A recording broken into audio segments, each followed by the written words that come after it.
Fala, galera, vamos acompanhar aí as últimas informações do Timão. Labiat é diagnosticado com grave lesão no joelho e não joga mais pelo Corinthians em 2026.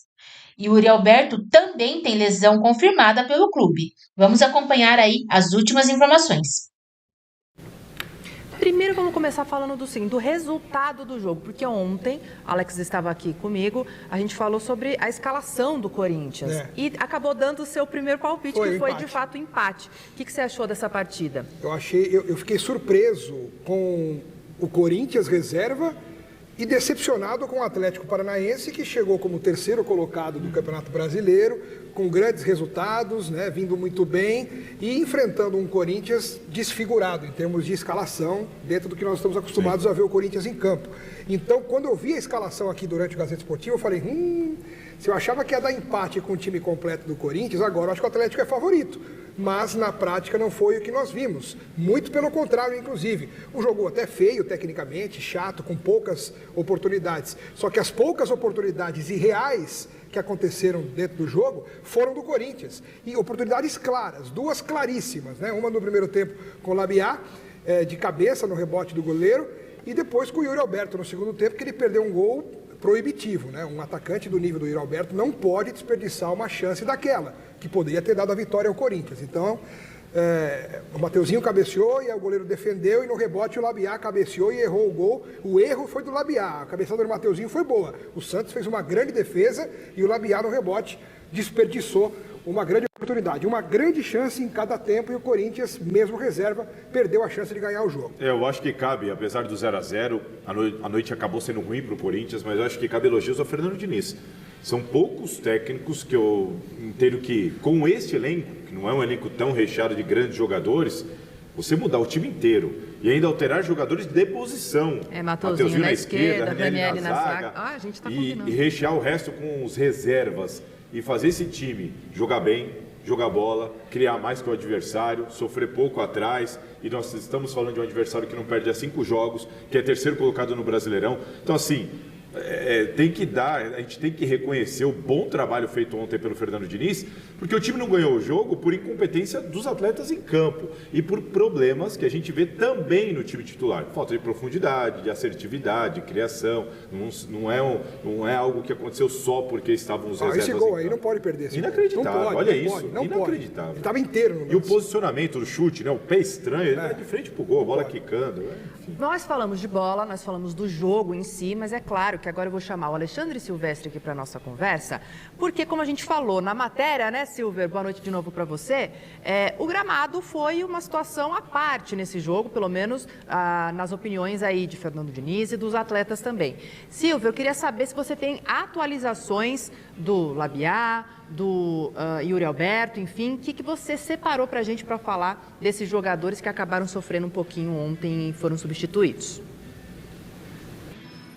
Então vamos lá, informações já confirmadas pelo próprio Corinthians, muito triste, Sempre que jogadores se machucam. O Labiat, por exemplo, o marroquino, lesão gravíssima, foi tudo embora, ligamento do joelho, ligamento cruzado, menisco, vai passar por cirurgia, só volta a jogar bola no ano que vem. O contrato dele termina no final desta temporada, renovação automática diante de metas atingidas, ele não vai conseguir atingir as metas, a meta agora é se recuperar, tá bem, para voltar. Esse contrato deve, por motivos óbvios, ser renovado do mesmo jeito.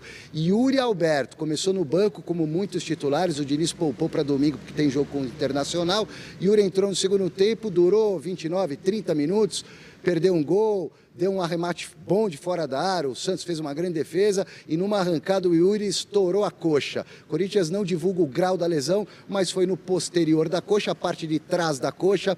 Lesão ali sempre chata, ele vai desfalcar o Corinthians por várias partidas com certeza, mas volta em menos tempo, muito menos tempo do que o Labiat, não dá nem para comparar.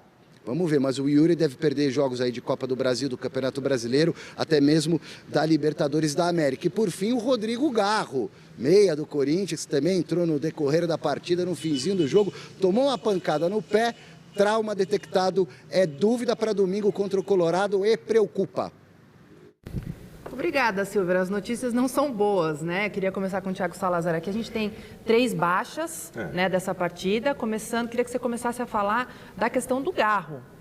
leva uma pancada no pé ali e é dúvida para domingo. Qual é o mais simples problema? dos três, né, Marina? Porque o trauma é uma pancada é difícil a gente mensurar daqui.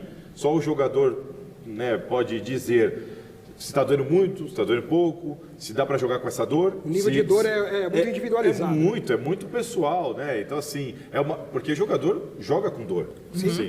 Dá para jogar com essa dor? Não dá. Ela vai te impossibilitar, ela te restringe movimentos ou só dói. A gente não sabe. O Garro é o único que a gente tem que ter como dúvida mesmo.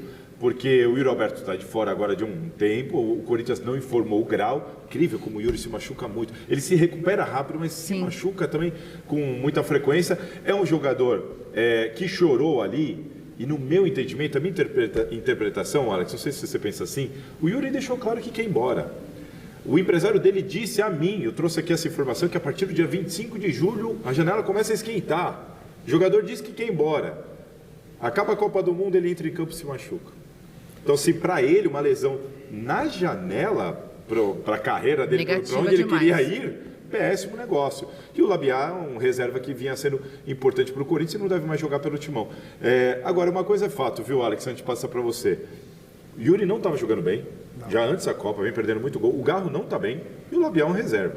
O problema é que o Corinthians não tem um elenco muito fácil, porque são os jogadores que, né, em tese, não iriam fazer tanta falta assim pelo que estavam jogando, não pelo que já jogaram. Eu concordo. Sobre o Garro, eu acho que ele só não vai jogar, até mediante a outros problemas que o Corinthians tem, se realmente essa pancada for algo que beirou uma fratura, porque pancada não é torção, não afeta ligamento, é pancada, é dor de pancada. Gelo e analgésico. Gelo, analgésico, toma uma filtraçãozinha qualquer ali, para sanar a dor ali momentos antes do jogo e vai para o embate, porque o Corinthians precisa do Garro, sobretudo com a ausência do Yuri Alberto, que para mim é um desfalque muito sentido, independentemente da fase dele não ser muito boa, muito pelo contrário, ele tem desperdiçado muitas oportunidades, mas é o cara ainda que preocupa a defesa adversária, que requer uma atenção maior. Ele muda o jeito do Corinthians jogar. E o Corinthians não tem substituto para o Yuri Alberto. Né? Não tem. É a única posição que não tem um substituto. Vai improvisar o Lingard, vai inventar qualquer coisa. O que você faria? Acho que o Lingard é a única alternativa. Eu iria de Guinegão. E o Fernando Diniz falou desses dois jogadores ontem na coletiva. A gente vai trazer depois aqui a opção que parece mais provável, depois aqui no decorrer do programa. Mas acho que são essas as soluções. Olha, o Bidon no lugar do Garro, como ele fez por muito tempo e jogou muito bem. A verdade é essa, que naquela posição o Bidon jogou mais que o Garro na última temporada. O Bidon no lugar do Garro. O Guinegão ou o Lingard no lugar do Yuri Alberto. E o Labiá reserva. É isso. Não tem muito segredo.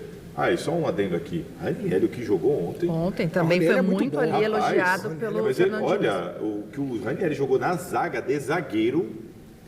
Aliás, Ranieri é um jogador extremamente versátil, que joga de lateral, joga de zagueiro, joga de volante. Daqui a pouco ele vai estar no ataque também. Se ele não quiser inventar, né, porque o Ranieri ele acaba vacilando de vez em quando tenta inventar saindo com a bola.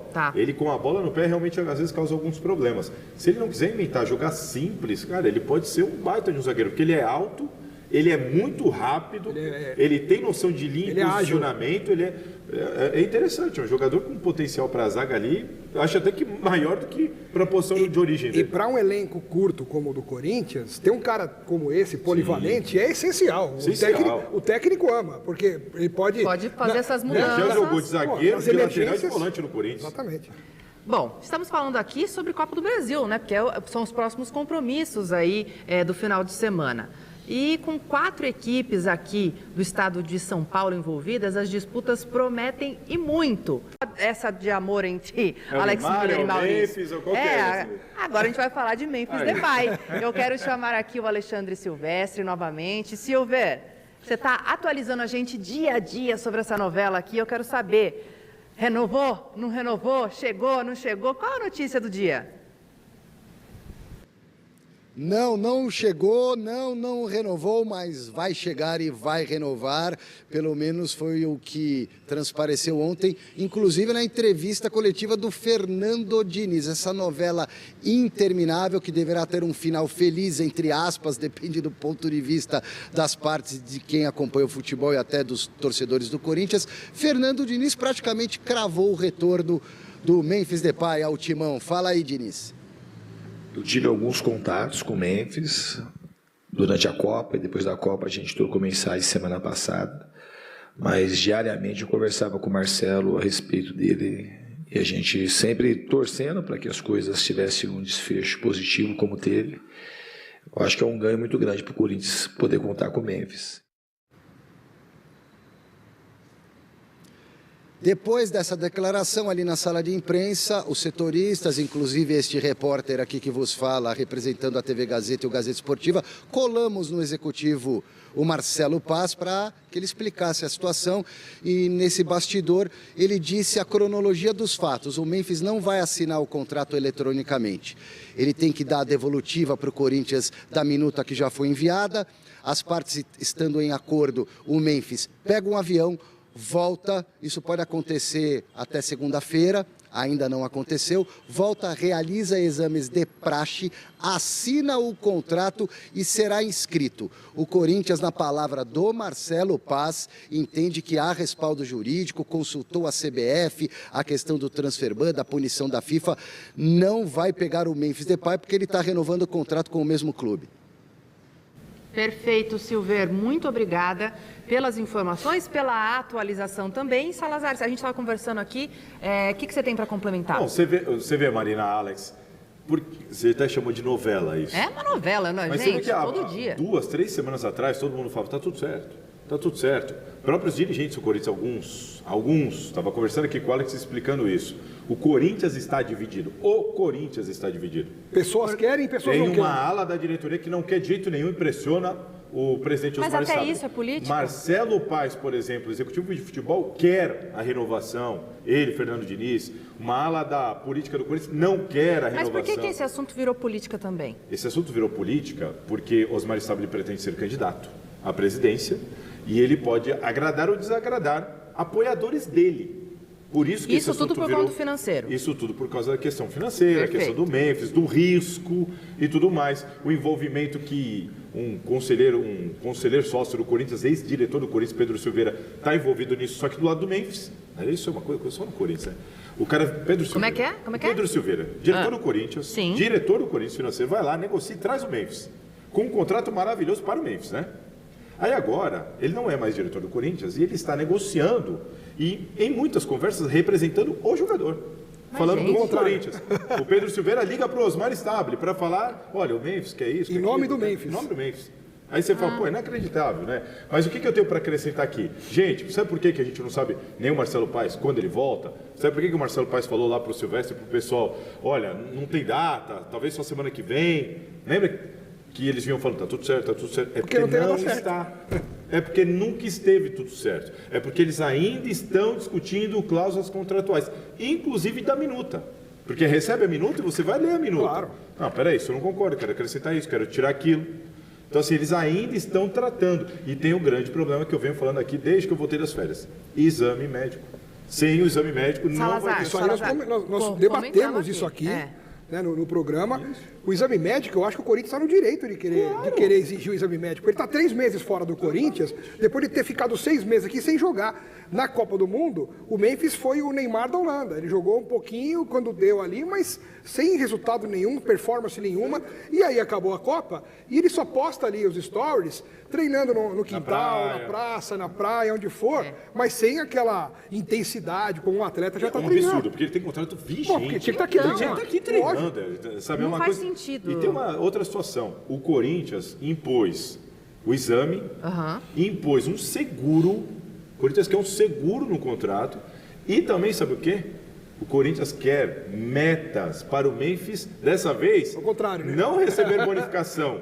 Ao contrário. Ele tem que para atingir receber pra o salário receber. integral, atingir metas de jogos. Então, assim, Mas o aí Corinthians vai jogar... mas daí faz mais sentido para a Faz realidade, mais né? sentido pra... Só que você acha que o Memphis está É, como aí com que isso tá. tudo? Feliz? É aquele famoso contrato de produtividade, né? Exatamente. Por que você acha que a coisa não está acontecendo? Por que está demorando? Salazar, a pergunta é, então ainda pode melar? Pode, ainda pode melar. Porque tem que ver se eles vão realmente assinar, concordar com tudo. Tem que ver se o Memphis vai topar fazer esse exame médico nas condições que o Corinthians quer. Mas aí é ele que decide o tempo. O que é isso É aí? isso que eu acho inacreditável também. De novo, para mim falta pulso, postura. E por que desse receio todo? Gente, o Corinthians, a gente sabe qual é a situação financeira do Corinthians. Aham. Nós estamos falando de uma renovação que vai custar mais de 100 milhões de reais para o Corinthians. Então, assim, é um risco grande. Vou dar outro exemplo rapidinho aqui. A diretora pediu para a gente terminar. Vamos pensar o seguinte: o exame médico dele acusa algum problema no joelho, como deve acusar. Será que a seguradora vai topar fazer o seguro? Não tem carência. Eu escutei isso de um diretor. Então, assim, tem muita coisa. A coisa tem que ser resolvida, mas tem muita coisa para ser resolvida ainda. Ou seja, semana que vem estaremos falando dessa novela aqui de novo. É isso. O assunto agora é o Santos. Mestre, vamos voltar a falar de Corinthians por aqui. Vamos lá, porque eu quero saber se o Diniz tem uma estratégia. Ah, chegou a hora. O Diniz tem uma estratégia na manga, né, para a partida da Copa do Brasil, que os meninos estavam aqui votando o que eles fariam, já que o Yuri Alberto não vai jogar. Conta pra gente essa estratégia, Silver. Quem será o substituto do Yuri Alberto? Em uma fase, lesionado, porém, o artilheiro do Corinthians, da Neoquímica, do século, do ano, jogador que costuma fazer muitos gols, machucou a coxa, está fora por várias partidas. Substituto imediato seria o Pedro Raul. Muita gente não gosta, mas está lá no elenco. Não jogou a última porque estava com dores no pubis. É uma opção. A outra alternativa, o Guinegão, que com o Fernando Diniz não tem recebido muitas oportunidades. Ao que parece, a oportunidade vai cair no colo do Lingard, do meia atacante inglês, que já fez essa função de centroavante em outros carnavais. Vamos conferir o que disse o técnico do Corinthians. O Lingard, ele é um jogador que já jogou nessa posição no Manchester United, quando o Mourinho foi treinador. E ele já tinha treinado algumas vezes comigo, treinou e ele sente a vontade para fazer. Ele ficou um 9 mais móvel, um jogador muito técnico, inteligente. Então ele é uma opção para jogar nessa posição. Dúvida do Corinthians no comando do ataque para domingo, certeza de que terá pelo menos um lateral esquerdo de ofício na partida diante do Internacional. Ontem o Mateuzinho, lateral direito, jogou improvisado na esquerda, mas o Angilleri volta de suspensão, joga tranquilamente, ou o Bidu, que pelo visto vai voltar recuperado das dores no pubis. Bom, pelo menos, né, Silver, obrigada aí pelas informações, pelo menos na parte ali que a gente, né, tem essas soluções, mas igual ali na frente a gente já estava falando dessa possibilidade, né, do Lingard jogar ali mesmo, deve ser isso que o Fernando Diniz deve fazer. Não foi bem nessa partida de ontem jogando assim. Já jogou em outras épocas. Ontem não foi bem. Eu iria de Guinegão, que está voltando, gosto, é um jogador da posição, inclusive já fez gol no Inter no Beira-Rio. Até para valorizar um ativo da casa, né? Pois é, gente, pois é. Ó, agora, a Michele tem um recadinho para você. O meio-campista Zaccaria Labiat teve diagnosticada uma ruptura do ligamento cruzado anterior e uma lesão do menisco do joelho esquerdo. Ele precisará passar por cirurgia e não jogará mais pelo Corinthians nesta temporada. O jogador marroquino se machucou ao torcer o joelho no fim do primeiro tempo da partida contra o Atlético Paranaense, que terminou empatado em 0-0 pela 21ª rodada do Campeonato Brasileiro. Exame de imagem realizado nesta sexta-feira constatou a grave lesão no joelho. O clube informará a data da cirurgia nos próximos dias. Na mesma partida, o Corinthians também perdeu o atacante Yuri Alberto, que teve constatado uma lesão muscular na parte posterior da coxa direita, aos 29 minutos do segundo tempo, depois de ter saído do banco de reservas e entrado na volta do intervalo. O jogo ainda teve o meio-campista Rodrigo Garro sofrendo uma pancada do pé direito. Ele e Yuri iniciaram tratamento com o departamento de fisioterapia. grave, a ruptura de LCA é a lesão mais temida pelos jogadores e tem longo período de afastamento. São no mínimo 6 meses, com tempo médio de recuperação de 9 meses, segundo uma revisão de estudos publicadas sobre o assunto. Quando a LCA está associada à lesão no menisco, o tempo para retorno é ainda maior. Contratado em fevereiro deste ano por indicação do atacante holandês Memphis Depay, Labiat já disputou 17 partidas pelo Corinthians, 3 delas como titular. Ele tem contrato com o Corinthians até o fim deste ano, com cláusula de renovação automática em caso de cumprimento de metas. Com a lesão, deverá ter o contrato renovado enquanto se recupera. Embora o Labiat não iniciasse todas as partidas como titular, é um jogador que, depois que eu cheguei, ganhou cada vez mais protagonismo. Era um cara com quem eu contava muito para entrar no jogo em mais de uma posição, comentou o técnico Fernando Diniz ao lamentar a lesão do marroquino em entrevista coletiva. O treinador do Corinthians disse que muito provavelmente a lesão de Labiat foi causada pelo novo gramado da Neoquímica Arena, que vem sendo criticado pelos jogadores desde que houve a troca durante a parada para a Copa do Mundo. O técnico corintiano fez duras críticas ao cão. Disse se tratar do pior gramado desde a inauguração do estádio e cobrou melhoria urgente. O gerente de operações da Neoquímica Arena, Márcio de Luna, admitiu que o gramado não está a contento e informou ter acionado a empresa responsável pelo serviço para que a performance do campo esperada seja alcançada até o próximo jogo. O executivo de futebol Marcelo Paz admitiu o erro da empresa na preparação do campo para a retomada das competições, depois da reforma realizada na pausa para a Copa do Mundo, e anunciou uma força-tarefa para a melhoria do gramado até o próximo compromisso do Corinthians, no estádio, no próximo dia 6.